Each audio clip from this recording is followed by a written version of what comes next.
Agustín, bienvenido a este nuevo episodio de Un café con Areta.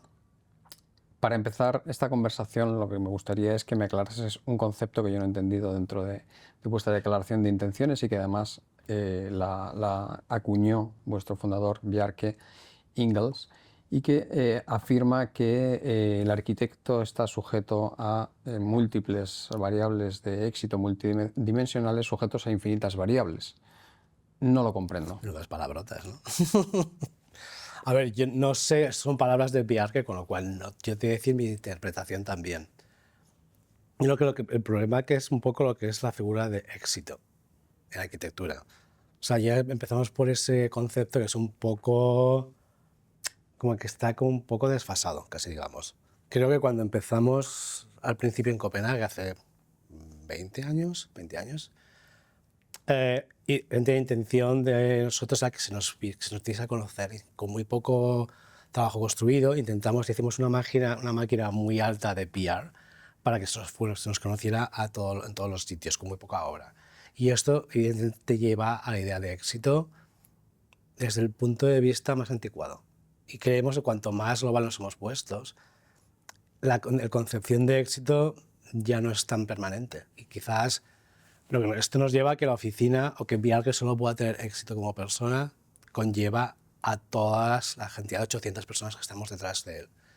Y esto es lo que da esa faceta multidimensional, ¿no? Que ya no es Bjarke Ingels la persona, es un equipo de muchísima gente detrás, que se adapta a distintos lugares y a diferentes conceptos de lo que se quiere de un arquitecto conocido. En realidad, hoy sois uno de los estudios más importantes a nivel mundial, 800 personas comentadas anteriormente. ¿Qué es lo que os ha hecho crecer tan rápidamente y convertiros en la organización que sois hoy? Yo creo que lo que ha sido más importante es, yo empecé cuando Bjarke tenía 30 personas trabajando con él. Éramos muy poquitos. Y yo creo que la intención que teníamos ahí era, teníamos muy claro que queríamos investigar muchas cosas que no estaban claras. Tanto Bjarke como yo, después venimos de OMA, que era un sitio en el que la investigación intelectual era básica del proyecto. Pero con Bjarke se convertía en que era necesario hacerlo realidad. No podía ser una investigación abstracta en papel o en escritos. Era todo a través de construir a toda costa. Y entonces lo que nos hemos convertido en una empresa que somos capaces de entender cómo adaptarnos para que la realidad de ese sitio concreto se pueda hacer real y no sea solo un diagrama.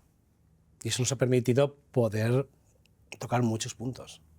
No debe ser fácil el ser capaz de integrarse a nivel global con las diferentes culturas, las diferentes tradiciones, los diferentes territorios que hay en las Nos hemos convertido un poco en éxito de colaboración.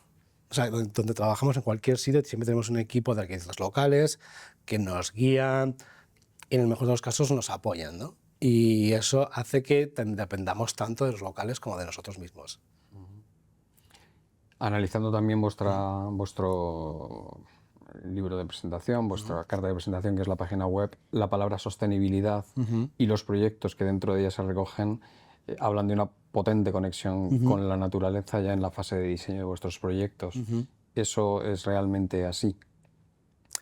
Sí, es que nosotros nunca hemos utilizado esa palabra de sostenibilidad. Cuando piensas un poco en nuestros primeros proyectos, que eran muy pequeños en Copenhague, el primero que hicimos fue una especie de casa para los botes de un club de náutico en Copenhague. Y ese proyecto lo hicimos y se convirtió casi en algo ejemplificador de estas ideas sostenibles, pero mucho después, cuando lo hicimos de la manera más racional posible.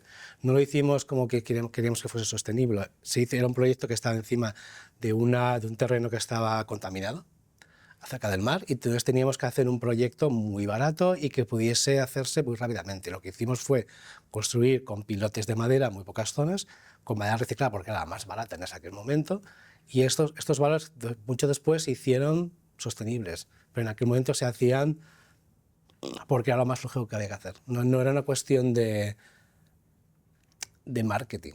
Era lo más fácil que se podía hacer, lo más barato y lo más económico. Que al final, si te das cuenta, nuestro trabajo no se nos conoce por trabajar con el lujo. Se nos conoce por trabajar con materiales de muy del día a día y con problemáticas del día a día. Bueno, comentabas antes que no utilizáis o no te gusta utilizar la palabra sostenibilidad. A mí realmente tampoco. Es una palabra que yo creo que ha perdido todo su sentido, ha perdido contenido.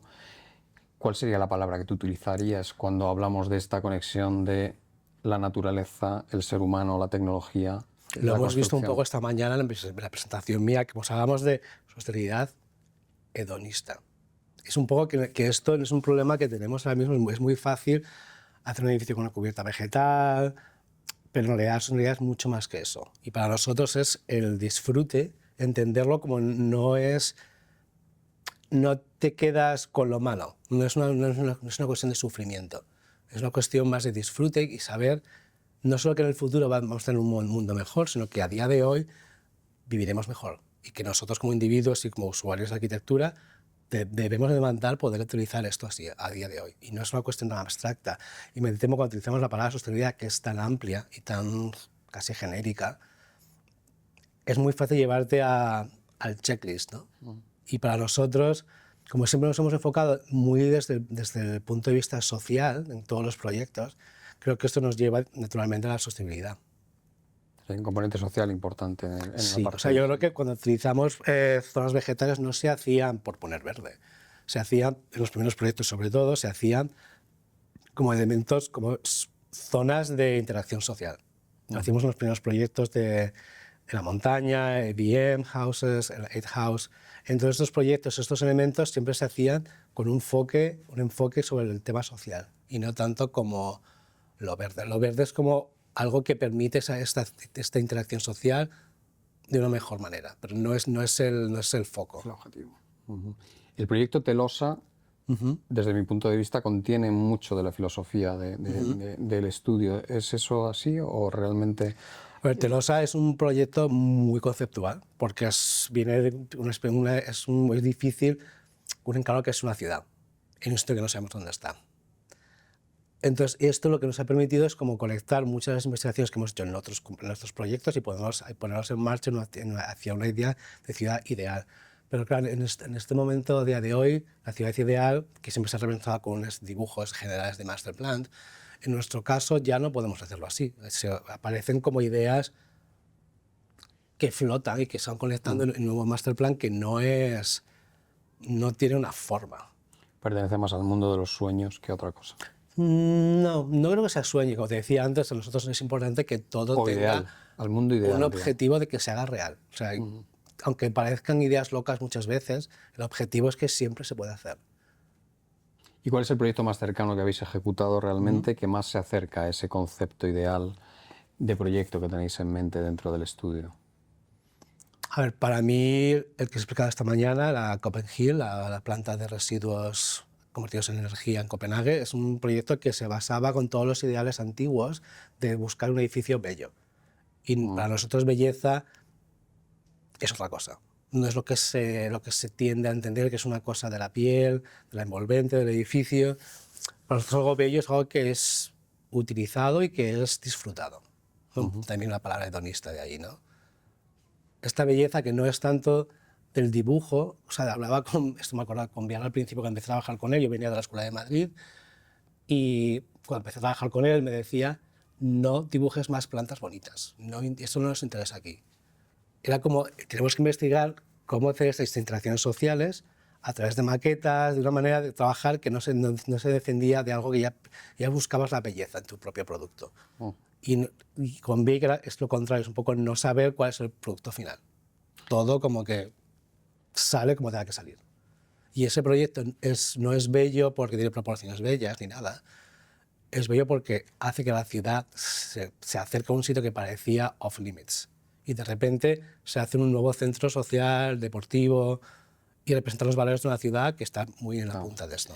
Cuando dices sale lo que tenga que salir, da la sensación de que todo es resultado de la casualidad, pero en realidad vosotros sí hacéis una inversión importante en todos los procesos de design thinking, implicando a muchas personas de diferentes ámbitos, esferas, la vuestra propia, factores políticos, económicos, locales de la zona donde vais a construir. ¿Cómo gestionáis todo este proceso de diseño conceptual?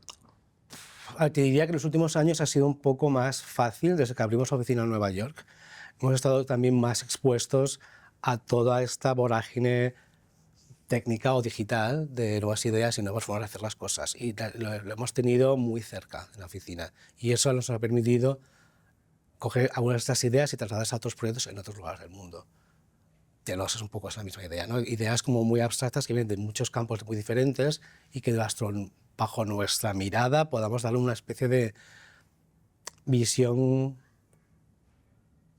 muy coherente.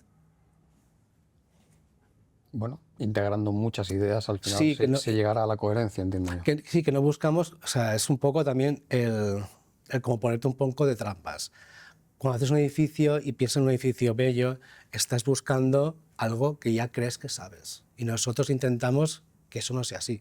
O sea, cuando un proyecto es interesante cuando no te recuerda a nada. Intentas saber que hay algo de bondad ahí, y no sabes lo que es, y esa investigación necesitas compartirla con los que están a tu alrededor y con tus colaboradores de otros sitios. Y toda esta amalgama de información que viene de muchos sitios hace que los proyectos a veces no tengan una composición tradicional, porque no se busca. Al no buscarla y tener tantos inputs en muchos sitios, es como que a veces es un riesgo, ¿no? Al final, no sabes si va a ser un éxito o no. Cuando hablas antes de lo del éxito multidisciplinar, es el riesgo constante, ¿no?, en lo que haces.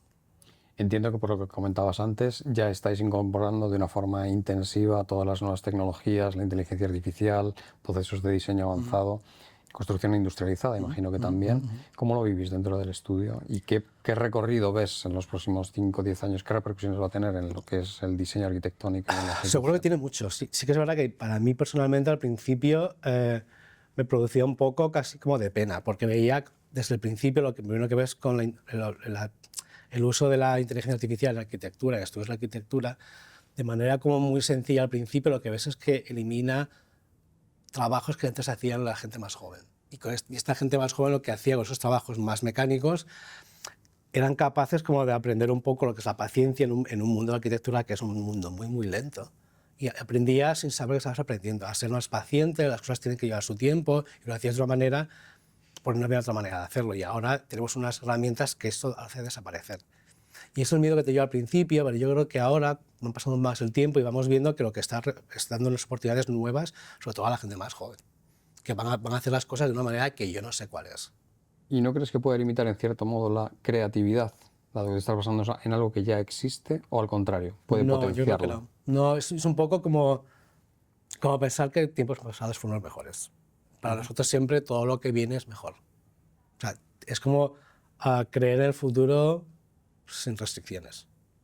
Y la inteligencia artificial, como no la conocemos todavía, estamos como un poco manejándola, estamos un poco, después de, como somos tanta gente, en 5 o 6 ciudades del mundo, tenemos una especie como de, casi diría un chat global, en el que nos hemos como comprometido a que todos tengamos algo que nos interese que se pueda utilizar con la inteligencia artificial y que a partir de ese uso constante podamos descubrir nuevas maneras de hacer las cosas. Y eso es un poco también lo desconocido, ¿no? No sabemos dónde nos va a llevar, pero creo, pues espero, que esto que me daba a mí miedo al principio, que iba a quitar trabajos más mecánicos a la gente más joven, creo que se puede convertir en una cosa positiva. Si lo miramos tal cual es a día de hoy, evidentemente es peligroso porque esta gente muy joven que no tiene otra manera de entrar a estudiar arquitectura, no la van a tener. Porque yo ahora lo que yo hacía cuando entraba en un estudio de arquitectura, que era, te dedicabas horas a recortar gente para poner tus collages de los diseños de los edificios, eso ya no existe. Ese tiempo que pasaba yo horas y horas, ya lo hacen, ya está hecho. Dentro de vuestra página web o dentro de vuestro portafolio de proyectos, hay megaproyectos como el Toyota City y otros de muy pequeña escala, como es esta pequeña ciudad de pájaros que está en un bosque perdido por ahí. Es una habitación. Una habitación. de hotel. ¿Cómo dos proyectos tan singulares y tan distintos sois capaces de desarrollarlos y qué elementos comunes hay en cada uno de ellos? A eso viene un poco en relación con la idea del concepto que teníamos de Big Leap, que es, en inglés es paisajismo, ingeniería, arquitectura, producto y planeamiento. Y lo que hemos hecho es un poco como buscar talento en estas 4 o 5 ideas y que nos permiten desarrollar nuestras ideas, no tanto para evitar colaboraciones con otros estudios o con otras empresas, sino como mucho más para tener un tipo de reacción mucho más rápido. Y nos permite dibujar, diseñar un pomo de una puerta, diseñar una ciudad. Y son cosas que en este mundo que vivimos hoy tienes que tienes que tener unas respuestas a estos problemas en cuestión de meses. No tienes una cuestión como tenías antes de el tiempo, que era como tenías un año para pensarte las cosas y no había como restricciones temporales. Ahora el mercado te las impone y tienes, como empresa tienes que ser capaz de reaccionar. Entonces, esto de poder trabajar a las 4 escalas nos permite también el trabajar en otros sitios, tenemos unos equipos locales, más o menos locales, estamos en Barcelona, estamos en Copenhague, Londres, Nueva York, Los Ángeles y Shanghái. Entonces, desde ahí tenemos también nuestra network de arquitectura y de estudios de arquitectura que colaboramos siempre y nos gusta siempre estar con la misma gente, si podemos. ¿Cuál es el talento que estáis intentando captar dentro del estudio para incorporar a vuestros nuevos proyectos? ¿Cuáles son los requisitos fundamentales? ¿O qué consejos darías a gente que se está incorporando al mercado laboral y quiere comenzar a trabajar como arquitecto? ¿Qué consejos les darías para entrar a trabajar en Biarque? Te diría, lee y lee libros. Y tener ideas interesantes, ¿no? Al final, arquitectura se hace de muchas maneras y las herramientas han cambiado mucho. O sea, me pongo yo como ejemplo, ¿no? Yo cuando salía de Madrid, yo salía como salían muchos en Madrid, con maneras de hacer muy bien las plantas, esos dibujos que eran muy de Madrid, que todo el mundo conocía en el mundo. Y esto yo me enfrenté al mundo profesional cuando salí de España, ya era relevante. Y esto ya no lo podía utilizar porque no funcionaba, no ayudaba al objetivo de BIC. El objetivo era como buscar lo inesperado, las ideas de relaciones que no se basan en una idea de planta que ya sabes cómo quieres que quede para que sea bonita. Entonces, esto de que las herramientas que sabemos las tenemos, pero tenemos que ser capaces de pensar. Al final es una cuestión más intelectual que otra cosa. Y yo creo que es un poco lo que me gusta más de BIC, es eso, que podamos estar siempre con el objetivo de hacer las cosas reales, de construirlas, y no perdernos en la intelectualidad o en lo abstracto, como se hacía más en los 80, ¿no? Con estos famosos que hacían proyectos en papel preciosos. Para nosotros siempre ha sido no la adecuada, era como que para dar respuestas tenemos que construirlo. Y construirlo necesitas tener una cabeza que se adapte mucho a muchas cosas y de mucha velocidad. ¿Y consideras que la formación que se da hoy en la universidad, al menos en la Universidad Española, es acorde con las necesidades del arquitecto de hoy en día en la realidad? Al menos cuando yo lo hice, sí. No sé cómo está ahora. No estoy muy atento. Cuando yo lo hice, sí, porque al final, o sea, yo lo he visto en el mundo más de arquitectura global, digamos. Te encuentras con otros arquitectos de Madrid y todos te cuentan la misma historia. Y es para que se nos recibe muy bien como arquitectos, que todo el mundo sabe que somos buenos. Pero claro, a partir de ahora esto no se puede quedar en lo que era, porque esas herramientas se están quedando obsoletas. Y por eso lo de la inteligencia artificial es interesante, porque te pone otra vez a prueba. A ti y a la oficina, ¿no? A todo el mundo. Un reto personal y un reto profesional, a su vez. Hace todo mucho más difícil, pero también más interesante y más divertido.